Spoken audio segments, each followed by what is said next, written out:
तो आज हम अपना अगला क्वेश्चन से सॉल्व करते हैं और अगले क्वेश्चन में हमारे पास दे रखा है convert the following decimals into fraction in the lowest term. अब आपको सिर्फ इतना समझना है कि जो आपका जो क्वेश्चन है वो आपसे किस चीज की उम्मीद कर रहा है, ठीक है ना। तो देखिए आपको क्वेश्चन बोल रहा है convert the following decimal into fraction in the lowest term. आपको जो डेसिमल नंबर दे रखा है उस डेसिमल नंबर को आपके लिए कन्वर्ट करना है सबसे पहले फ्रैक्शन में, और फ्रैक्शन में जब कन्वर्ट होने के बाद आप उसको सॉल्व करेंगे लोएस्ट टर्म में, ठीक है ना। बस 3 टाइप्स आपके क्वेश्चन के दे रखी हैं। तो चलिए हम पहले क्वेश्चन के द्वारा समझते हैं। पहला क्वेश्चन हमारे पास है 0.3। अब आपको 0.3 क्वेश्चन को क्या करना है, नंबर आ जाइए पहले डेसिमल पार्ट को फ्रैक्शन पार्ट में आप कन्वर्ट कर दीजिए। तो आपका है फ्रैक्शन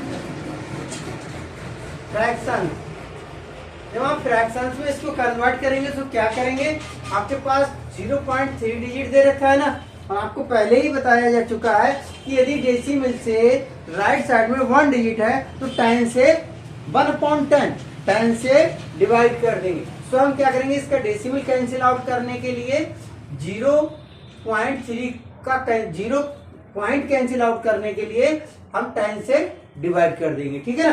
तो हमारा पॉइंट अब कैंसिल आउट हो जाएगा।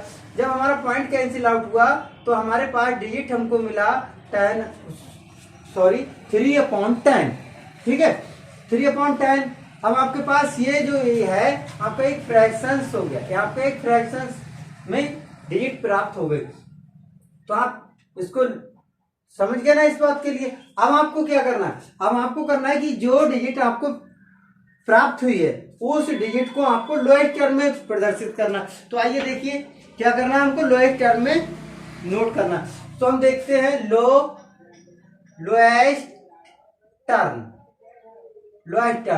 टर्म में कैसे कन्वर्ट करते हैं। देखिए हमारे पास 3/10 डिजिट है, ठीक है ना। तो हम इसको क्या करते हैं, सबसे बेहतर फार्मूला मैं आपको बता दूं कि जो आपका न्यूमरेटर है अपॉन डिनोमिनेटर, न्यूमरेटर का और डिनोमिनेटर का आप HCF निकाल लीजिए। HCF को आप फाइंड कर लीजिए। जब आप HCF इसका नोट करेंगे तो हम आपको बता दें कि वह डिजिट आपको मिल जाएगी जिसके अलावा फिर कोई भी डिजिट से इसको डिवाइड करने का, इसको सिंप्लीफाई करने का या फिर इसको लोएस्ट करने के लिए कोई डिजिट नहीं बचेगा। जैसे मान लीजिए आपके पास 3/10 है तो आप 3 का और 10 का HCF फाइंड करिए।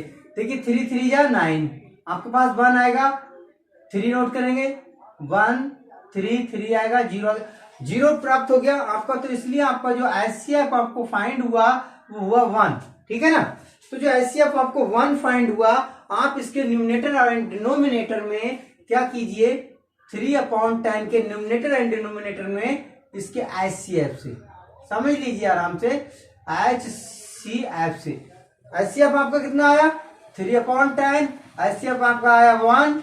तो आप 1 से कैंसिल आउट करेंगे तो 3 ही प्राप्त होगा, 1 से 10 को कैंसिल आउट करेंगे तो 10 आपको प्राप्त होगा। तो 3/10 आपको डिजिट मिलेगी, ठीक है। तो यदि आपको जो डिजिट प्राप्त हुई फ्रैक्शंस की, उस फ्रैक्शंस डिजिट के लिए आपने लोएस्ट टर्म में कन्वर्ट करेंगे तो उसके बाद भी आपको 3/10 ही आंसर प्राप्त होगा।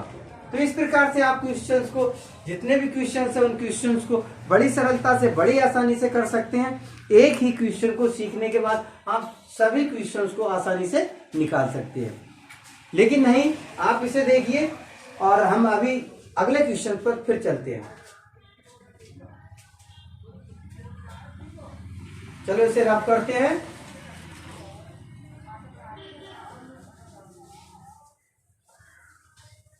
अब देखिए हम अपने क्वेश्चन पे चलते हैं। क्वेश्चन हमारे पास है, हम सी को करते हैं ना, बी को कैंसिल आउट करते हैं, सी को करते हैं, बी के लिए हम आप लोगों के लिए देते हैं, आप लोग करना और सीखना है। हम सी क्वेश्चन को सॉल्यूशन करते हैं। जब हम सी क्वेश्चन को लेते हैं 0.016 हुआ ना, हमें इसे क्या करना है, हमें इसे करना है सिर्फ फ्रैक्शंस में कन्वर्ट। तो हम लिख देंगे फ्रैक्शंस में कन्वर्ट करेंगे तो देखिए हमारे पास 0.016 दे रखा है ना। अब देखिए हमारे पास डेसिमल से लेफ्ट में 3 डिजिट है, तो हम क्या करेंगे यहीं से स्टार्ट कर देते हैं। जो पॉइंट है इसको कैंसिल आउट करने के लिए हमको क्या करना पड़ेगा 1000 से, ठीक है ना। देखो आप फिर हम थोड़ा सा आपका ध्यान इधर आकर्षित कर दें।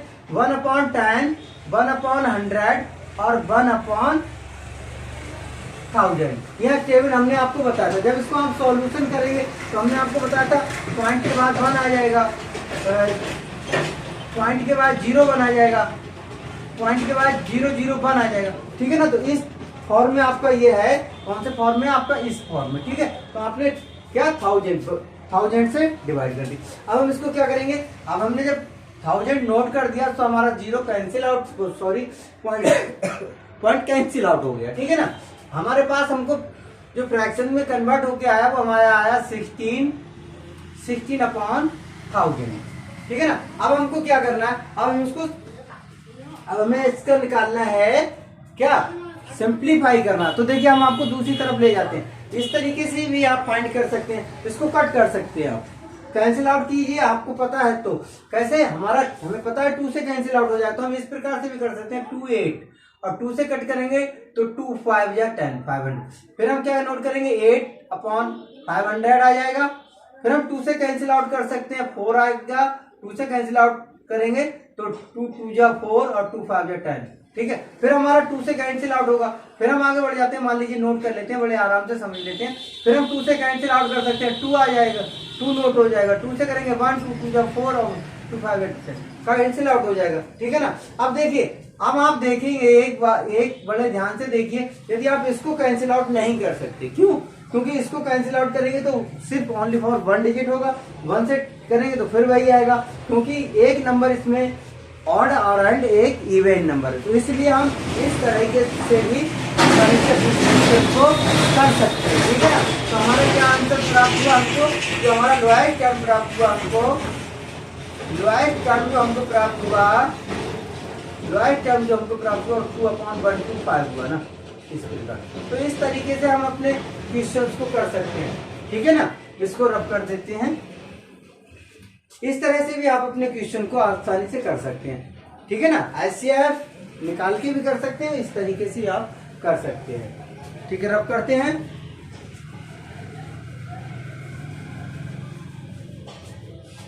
आगे बढ़ते हैं हम अपने क्वेश्चन पर। और अगला क्वेश्चन हम डी आपको देते हैं और ये आपको देते हैं, और ये लास्ट क्वेश्चन की ओर हम बढ़ते हैं। लास्ट क्वेश्चन हमारे पास एफ दे रखा है 0.050, ठीक है ना। क्या करेंगे, हमको लोएस्ट पहले फ्रैक्शन में कन्वर्ट करना है डेसिमल के लिए, तो हमारा फ्रैक्शन आ जाएगा। जब हम फ्रैक्शन में कन्वर्ट करेंगे तो 0.050 आ जाएगा। कैंसिल आउट पॉइंट को करेंगे तो हम क्या करेंगे 1000 से डिवाइड कर देंगे। हमारे पास जो हमको डिजिट प्राप्त होगी वो 50/1000 प्राप्त हो जाएगा ना। क्लियर है ना, फटाफट कीजिए, अब तो आप समझ चुके हैं। सो देखिए आप क्या करेंगे कि आपके पास 50 आया और 1000 आया, इसको आप सॉल्यूशन कर लेंगे, ठीक है। कट करेंगे, देखिए 0 से 0 कैंसिल आउट हो जाएगा और 5 से कट करेंगे, हो सकता है तो 5 5 जा 5 और 5 2 जा 10 20 आ जाएगा। तो इस तरीके से हमारे पास 1/20 हमको आंसर मिल जाएगा। जो हमको क्या हुआ कि हमको लोएस्ट टर्म में जो डिजिट प्राप्त होगी, वो लोएस्ट डिजिट में जो डिजिट प्राप्त होगी 1/20 होगी। तो इस प्रकार से हम अपने आंसर्स को बड़ी आसानी से निकाल सकते हैं। कोई कैसा भी क्वेश्चन आपके पास आ जाए, यदि डेसिमल इनटू फ्रैक्शन, डेसिमल को फ्रैक्शन में कन्वर्ट करना और लोएस्ट टर्म में करना, तो इस तरीके से आप बड़ी आसानी से सीख सकते हैं, ठीक है।